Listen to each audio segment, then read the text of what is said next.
Good morning my dear student. आज हम लोग पुनः गवर्नमेंट ऑफ इंडिया एक्ट 1935 पढ़ रहे हैं। जैसा कि आप लोगों को पता है, हम लोग काफ़ी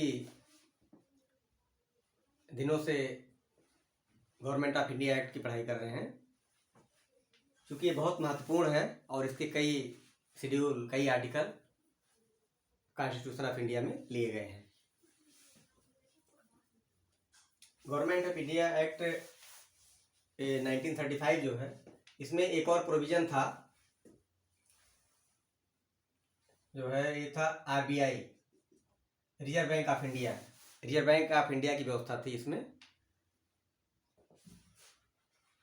और इसी आधार पर 1935 में रिजर्व बैंक ऑफ इंडिया की जो व्यवस्था थी, इसमें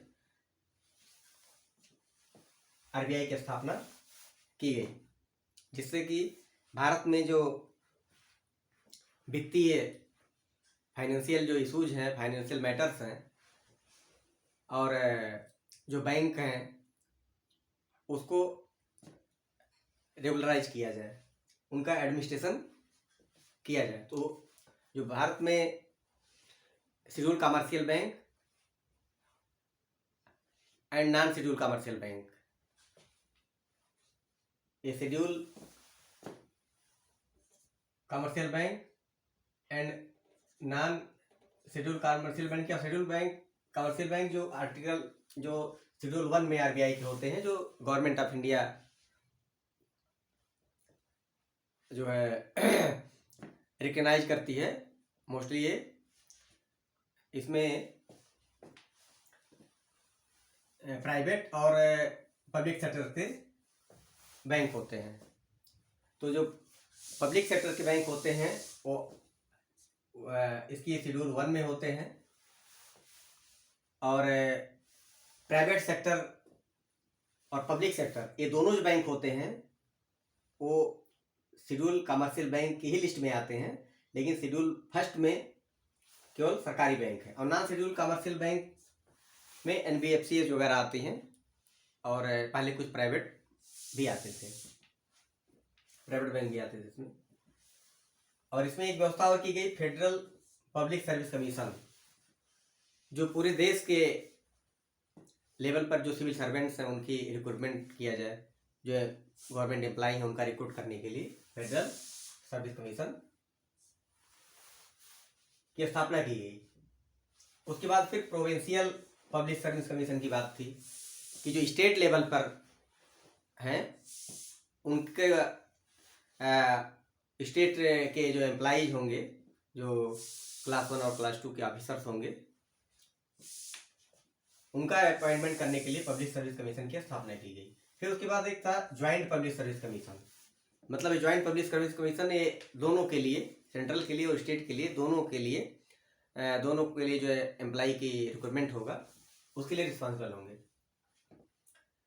और इसी में जो पब्लिक सर्विस कमीशन है, इसको आज जो सिविल सर्वेंट हैं, सिविल सर्विसेज की सेवाएं हैं, ये सब स्टेट लेवल पे जो पब्लिक सर्विस कमीशन, और सेंट्रल लेवल पर यूनियन पब्लिक सर्विस कमीशन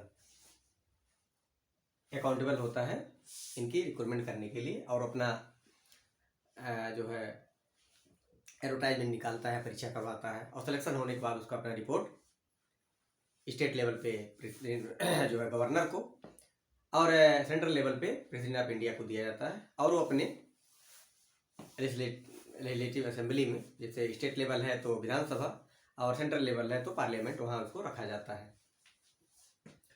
और इसमें था the significance of government of India act. इसमें क्या सिग्निफिकेंस मेनली क्या था? इसमें था the decentralisation of central government. उसमें था कि जो सेंट्रल गवर्नमेंट है उसको डिसेंट्रलाइज किया जाए, यानी जो पावर्स है, जैसे हम जब गवर्नमेंट ऑफ इंडिया 1919 पढ़े तो उसमें क्या था, उसमें जो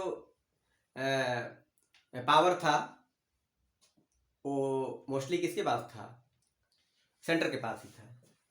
तो इसमें डिसेंट्रलाइजेशन किया गया सेंट्रल गवर्नमेंट का, कि मतलब जो स्टेट गवर्नमेंट है उनको कुछ ऑटोनोमस पावर दिया गया। और अगला है सेपरेट इलेक्टोरेट फॉर वुमेन। महिलाएं जो थी, चूंकि देखिए समाज तभी विकसित होगा जब समाज के हर वर्ग को एक प्रॉपर रिप्रेजेंटेशन मिलेगा। जो यदि प्रॉपर रिप्रेजेंटेशन नहीं मिलेगा, समाज का सर्वांगीण विकास नहीं हो सकता।